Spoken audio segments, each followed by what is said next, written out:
आम्ही राष्ट्रामध्ये थांबलो. 12 वर्षापूर्वी आम्ही राष्ट्रामध्ये आलो. त्या राष्ट्राचे राजे म्हणाले, महाराज तुमच्या पायी गुणानं आमच्या राष्ट्रातला दुष्काळ निघून गेला आहे, तेव्हा तुम्ही इथेच प्रस्थान करा. तेव्हा मी इथेच थांबलो. महाराजांनी आमच्यासाठी मठ बांधून दिला. आम्ही सकाळ संध्याकाळ देवाचं नामस्मरण करत तपश्चर्या करत बसलो. त्या राष्ट्रातील प्रत्येक माणूस लहानापासून थोडापर्यंत आमच्या दर्शनाला येऊ लागेल. आणि एक दिवस असा उजळला की आम्ही तो स्वप्नात सुद्धा पाहिला नव्हता. मनात कधीच विचार केला नव्हता की अशी गोष्ट आमच्या हातून घडेल म्हणून. त्या राष्ट्राची राजकुमारी लक्ष्मी आमच्या दर्शनाला आली. आणि आमच्याकडे काय मागावं?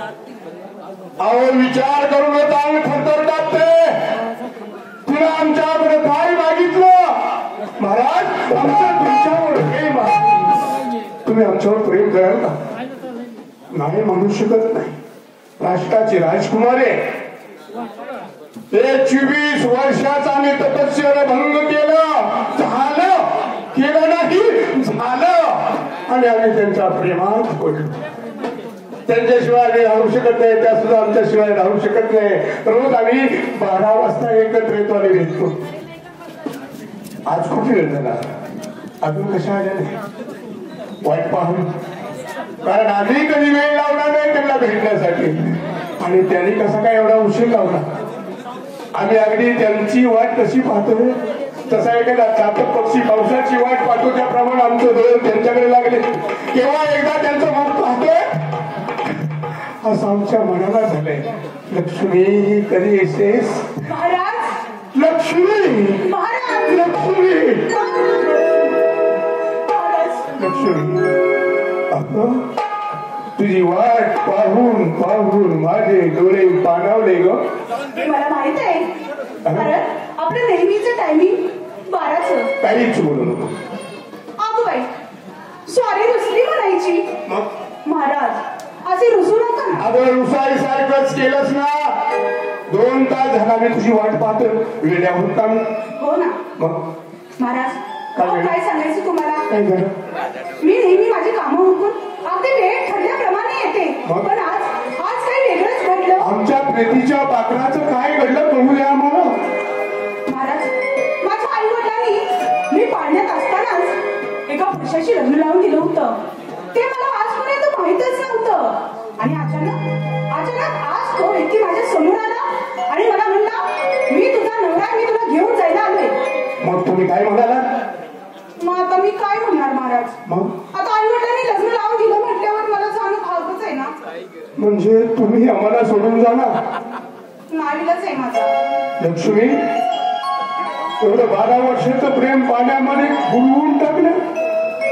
आम्हाला तुम्ही विसरून जाणार? नाही महाराज, असं जगामध्ये तुमच्या मी विसरणार नाही. मन शांत ठेवा, थोडं बसा, आपण आधी प्रेमाच्या गोष्टी बोलू. म्हणजे तुमचं अजून सुद्धा आमच्यावर प्रेम तितकंच आहे? मग नाही तर सांगा ना शब्दातून. सांगू? शब्दातून सांगा राजकुमारी. चला ना बागेमध्ये बसूया.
अहो, एवढं घाबरायला काय झालं? काय झालं तरी काय? काय सांगू कसं सांगू लक्ष्मी तुला काय होतंय काय? अहो झालं काय महाराज? कुठं तुटतंय का तुम्ही? काय सांगू नको काही बोलू नकोस तू आता येताना एकटी आलीस ना कोणी सांगते नाही आलं अजिबात नाही. तू मला महाराज मी येताना कधी कुणासोबत आणते का? नाही आपलं कसं आहे ना आपलं लपून छपून आहे ना हो ना मग मी कशी कुणाला आणेल? मग मला मारते कोण काय नाही महाराज अहो तुम्ही माझ्या प्रेमात मग्न आहात ना म्हणून तुम्हाला भास होत असेल. तुझ्या प्रेमात असंच होता मग होऊन लागे तुझ्या शब्दातल्या भावना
आजचा दिवस काय झालं?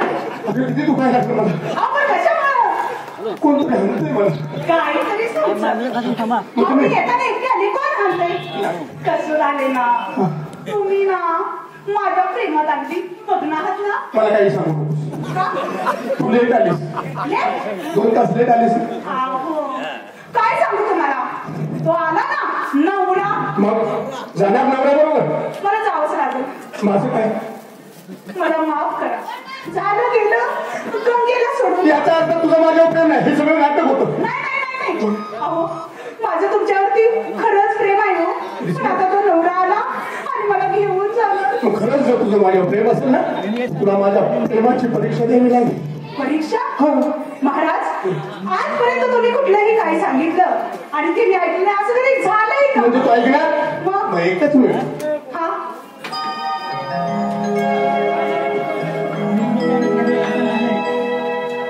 हे पाहिलं काय पाहिलं ना काय पण या शस्त्राचं कामच काय इथं पण काय आहे हे मला सांगतो.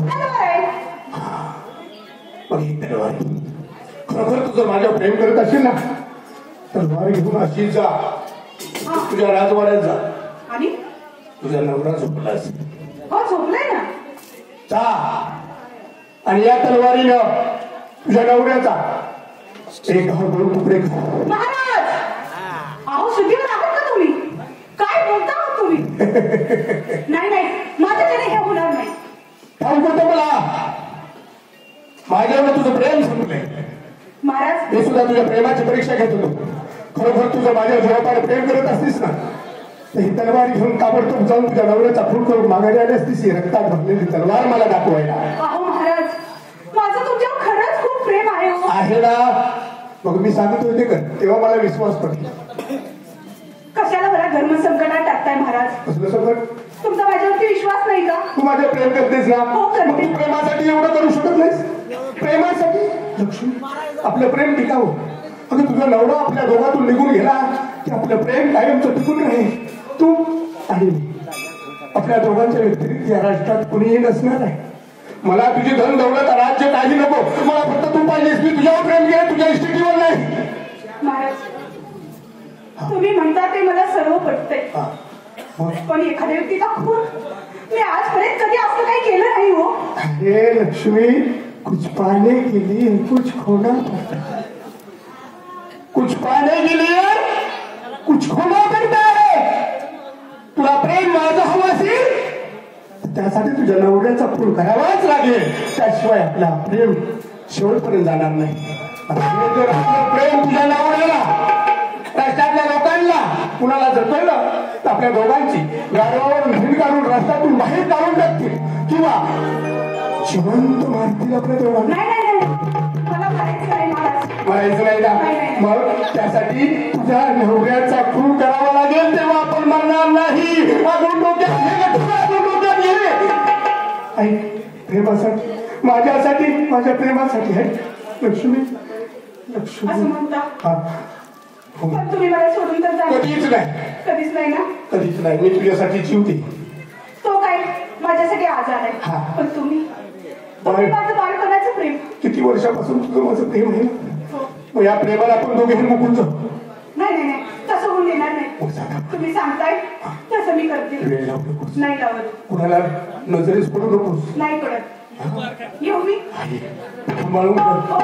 आपलं प्रेम उघडं पडू देऊ नकोस. नाही नाही लक्ष्मी ताबडतोब जा. आणि रक्तात भिजलेली तलवार मला बघायची. हो हो जाते मी. झालं.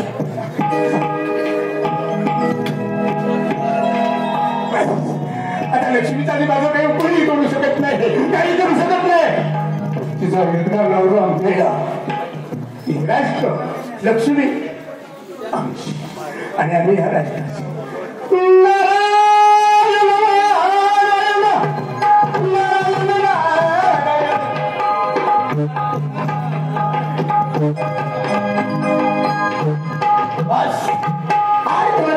मी या वाड्याची पाल करतोय, पण आज रात्री 12 वाजता त्या वाड्यातून एक स्त्री बाहेर पडली. मग पाटला करत गेला तर ते गावाच्या खाती मठ आहे त्या मठातील घोसवले त्या मठामध्ये गेली. अरे वा, ज्यावेळेस त्याचा विचार करायचा वेळ का झाला तिला सांगितलं माझा नवराला तेव्हा नक्कीच माझ्या दादाची बायको आहे आणि खात्री माझी झाली. आणि त्या भिंतीला कान लावून ऐकत बसलो काय काय चाललं आहे.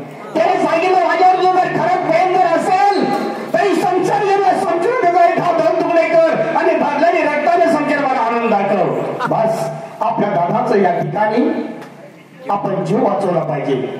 आपण त्या बाईच्या अगोदर पळत पुढे जाऊन आज ज्या ठिकाणी माझा दादा झोपलाय त्या ठिकाणी जाऊन माझ्या दादाचं संरक्षण करावं. मी सांगत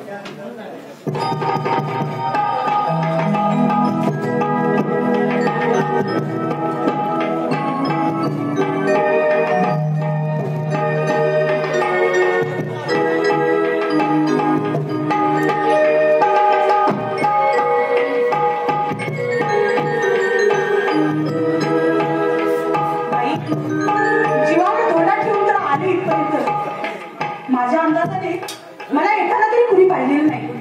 काय करणार, प्रेमासाठी लोक जग इकडचे तिकडे करतात आणि मी साधा त्या परपुरुषाचा खून करू शकत नाही. एवढी तर मी निर्भीड आहेच. आता मी महाराजांचा खून करते आणि रक्तात भरलेली संशय जाऊन माझ्या महाराजांना दाखवते, उरकून घेते.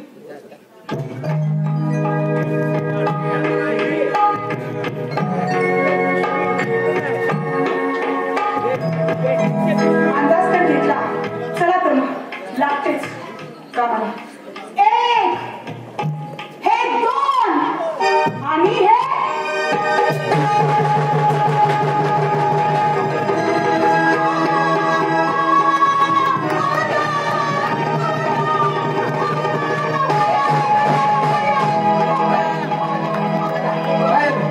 काय लांबडं बघितलं अरे काय सांगू काय सांगू काय झालं काय? माझा नवरा तिथे आराम करत असताना हा कोणता व्यक्ती त्याचा खून करत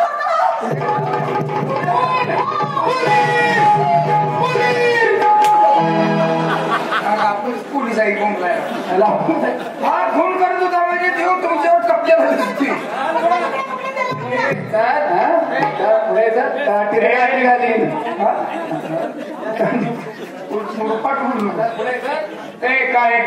अरे खून करायला आला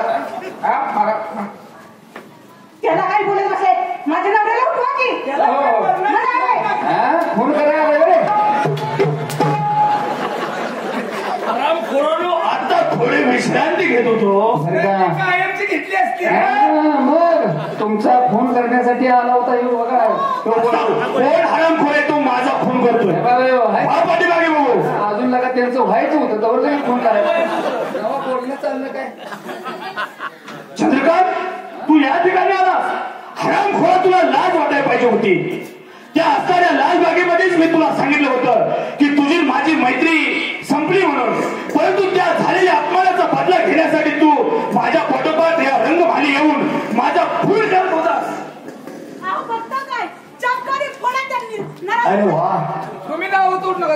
म्हणजे मी तुझा खून करत आहे म्हणून तू मला माझा बलबलत्या शब्दाने अपमानी करत आहेस. अरे दादा समुद्र खरत आहे. समुद्र खरत आहे हे सांगण्याची एखाद्या ज्योतिषाची गरज नाही. कारण त्या समुद्रामध्ये कितीही जरी तुम्ही साखर टाकली म्हणून तो समुद्र कधी गोड होणार नाही याचे कारण मला चांगले आहे. तशा पद्धतीने तुम्हाला माझा जीव जरी ओळून टाकला तरी तुम्हाला खरं वाटणारच नाही. कारण तुम्ही तुमचाच खरं करणार. तेव्हा काय खोले करा नाही का दादासाहेब? बोल चंद्रकांत काय तू सांगणार आहेस ते कान खुले करून ऐकतोय. जे काही खरं आहे ते सांग आणि खोटं जर निघालं तर या ठिकाणी तुला संशयीने शिक्षण केला जाईल. अरे वा. अरे ज्याचं हे तुकडं खातो कुत्रा तो कुत्र्याच्या मालकाला कधी बेमान होत नाही याची जाण मला आहे. ऐक अरे जिच्यासाठी तू इथपर्यंत आलास ती तुझी धर्मपत्नी. अरे तुला झोपेमध्येच गुंगीचं औषध दिलं आणि तुला शांत झोपवलं आणि रात्री 12 वाजता ती इथून निघून गेली. त्या वेळा मी ह्या बुर्जच्या बाहेर जाऊन बसलो होतो. काय बोलतो रात्रीची कोण एक परसरी ही जाते म्हणता पाटला करीत गेलो तर तीच परसरी एका गावाच्या खालती मठ आहे त्या गोसाव्याच्या मठामध्ये गेली. त्या ठिकाणी तो गोसावडे तिच्याशी बोलू शकत नव्हता. तो रुसवा होता परंतु यांनी त्यांची मनधरणी केली. प्रेमाचं आलिंगन देऊन त्यांच्यावरती प्रेमाची स्तुती तुम्हाला गावं लागले आणि प्रेमाचं गाणं बोलून त्यांचा राग त्यांनी घालवला. नंतर प्रेमात विचारलं काय ग दररोज 10 वाजता येतीस आज तुला 12 का वाजले? त्याच वेळा तिने सांगितलं माझा पती मला घेण्यासाठी आलेला आहे. त्याच वेळा त्याचा पारा आण्यावरती चढला मस्ताकाला गेला आणि म्हटलं चटवली अगं तुझं लग्न झालं होतं तरी माझ्या बरोबर तू प्रेम केलंस. चंदन तू पापी आहेस. बस म्हणजे माझ्यावरती प्रेमात फक्त नाटक केलं अशा शब्दात तिनं विचारलं तेव्हा तिनं सांगितलं नाही माझं खरं प्रेम तुमच्यावरतीच आहे. त्या जेव्हा मस्त त्यानं सांगितलं खरं प्रेम माझ्यावर जर असेल तरी संशय घे आणि संशयाच्या ठिकाणी तुझा नवरा झोपला आहे ना त्याचा जागीच चिरछेद कर आणि तीच रक्ताने भरलेली शमशेर मला आणून दाखव. हे सर्व माझ्या कानाने मी ऐकलं. माझ्या मला दादाचा प्राण वाचवायचा होता, पण त्या काळोख्यातून मी धडपडत पळत आलो आणि ज्या ठिकाणी तुम्ही झोपला दादा तुमच्या पाठीमागे येऊन मी शांत बसलो. हातामध्ये शमशेर घेऊन 1 2 3 म्हणून तुमच्या वार केलं. शमशेरला शमशेर फिरवली आणि तिने बॉम्ब ठोकली आणि सांगितलं हा फोन आलाय. हवालदार माझ्या नवऱ्याचा फोन करण्यासाठी हा कोणी सवाल आहे.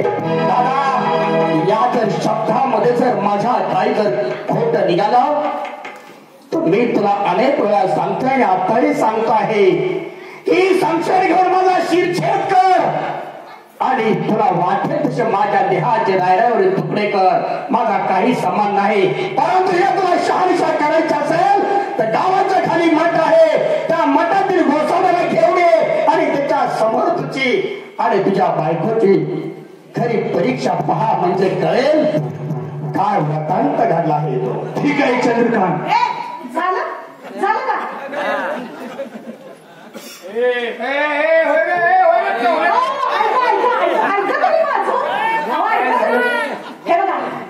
त्यानं जे काही तुम्हाला सांगितलंय अगदी साफ खोट आहे.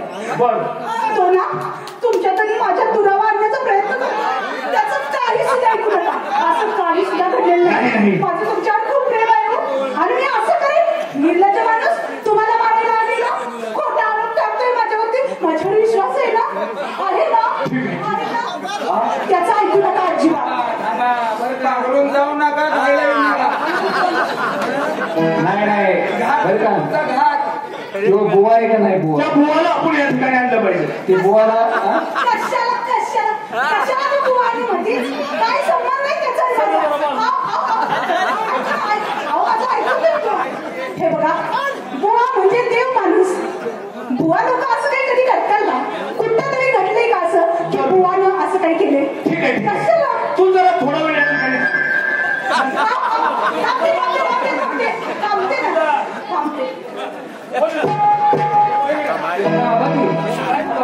ठिकाणी ताबडतोब गावाच्या बाहेर एक मठ आहे, त्या मठामध्ये एक वसुली राहतोय. त्याला ताबडतोब या ठिकाणी घेऊया म्हणजे झालं.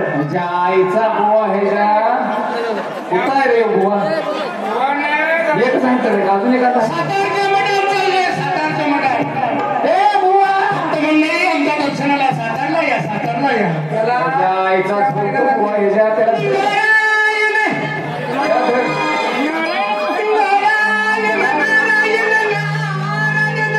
त्याला हागुस्तावर हान का हागला मग डबल हान भरून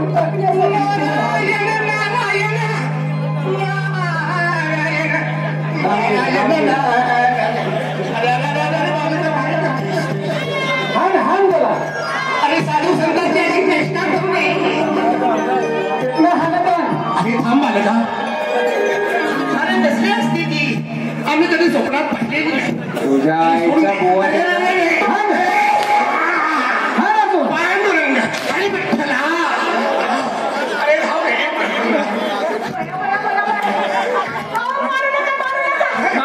तुला इकडं हानी निघलं मारू ना हान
पैशाची वितरणूक केली.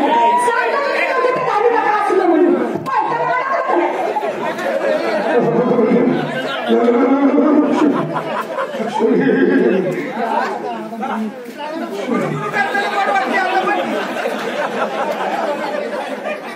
मला कसं बोलू?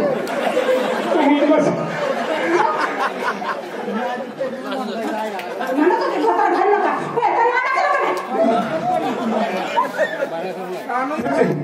ओ महाराज अगं माझी आई माझी ह्या बाईला तुम्ही ओळखताय? कोण? ही बाई. आई ह्या बाईचा माझा काय संबंध आहे? नाही का नाही? कधीच बघितली अहो बाबा मी तुम्हाला व्यवस्थित विचारतोय. अहो अजून चांगलं विचारतोय. अहो अशा कितीतरी बायका आमच्या दर्शनाला येतात. आम्ही कुणाला म्हणून त्यांना ठेवायचो? मग बुवा कान खुले करू नये का? ह्या बाईला कोणी सांगितलं तुझा असणारा लग्नाचा पती त्याचा खून कर आणि रक्तात भरलेली शमशेर आणून मला दाखव. तुम्ही त्याचा शोध लावा. मला काय विचार? मला काय म्हणत? तुम्ही आशाने सांगणार नाही. त्यासाठी तुम्हाला आमचा हात दाखवावाच लागेल. काय आहे तुमच्या हाताला? लगेच सांगतो तुमचं. काय झालं? अहो तुमचा कलर काळा आहे. तुमचा कलर काळा आहे. तुम्ही सावळत मध्ये राहता. बर तुमची एवढी गावची कर्मचारी आहेत. बर तुम्ही कलाकार आहात. हा आईच्या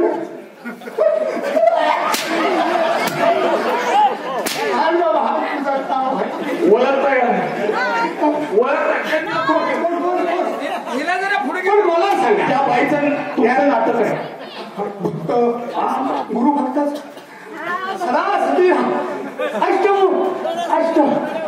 अष्टपुत्र सौभाग्यवती लक्ष्मी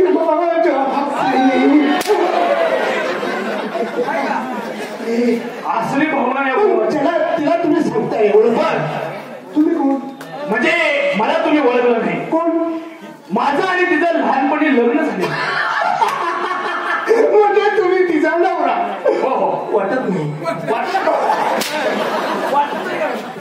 तेव्हा जर मी जर कळती असते का नाही बापाला म्हणलं असतं जरा उजाड पोरगा करून द्या. ती कशाला दिला पैशाचं खाम. एवढा काळ मग माझ्यात काही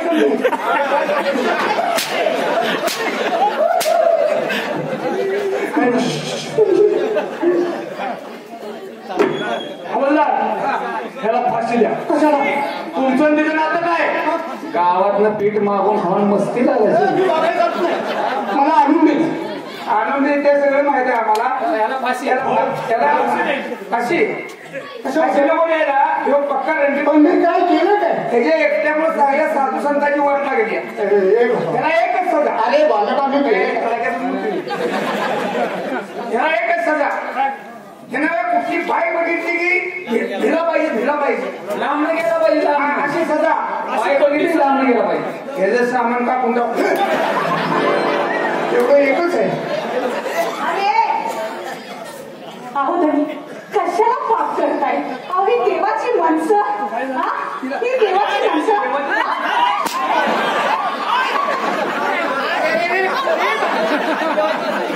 हे बायका माणसाला मारू नये. बाई की गाई असते.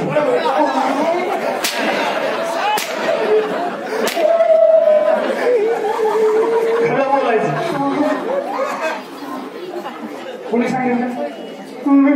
सांगितलं मग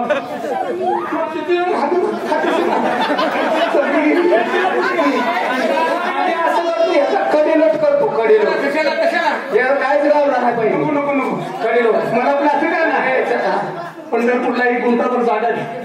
तिथं माझा छोटासा मठ बांधा. बरं मी राहतो. होय हे गिर त्याला पंढरपुरात मिळायचं. सर तुला पंढरपूर कुठं आहे? चल चल मी रावळाच्या वड्यात नेऊन पुरून मागेच्या मुकुटी हे बाईला सगळे वाट लावली. बरोबर आहे. म्हणजे ऐकलंच लक्ष्मी बुवा देखील कबूल झाला. धनी काय झालं? मला माफ करा. तुला माफ करायचं? माझ्याकडनं काही मोठी चूक झाली. तिला एकच शिक्षा. आपल्या गावाकडे खड्डा घालायचा आणि हिला नांदेड पुरायची. अरे अरे माझंच खाल्लंस, माझ्याच घरात लहानाचा मोठा झाला, माझ्या बाजूने 2 शब्द बोल की. तुझ्या बाजूची फार वाट लावली. तेव्हा तुला एक सल्ला, निर्णय एवढी पुरायची, गावात एवढी द्यायची, संडासला जाताना कुणी पाणी न्यायचं नाही, तुझ्या डोक्याला डोंगरात बसून यायचं. आजपासून तू माझी पत्नी नाही. नका हो, असं करू नका. हात पकड.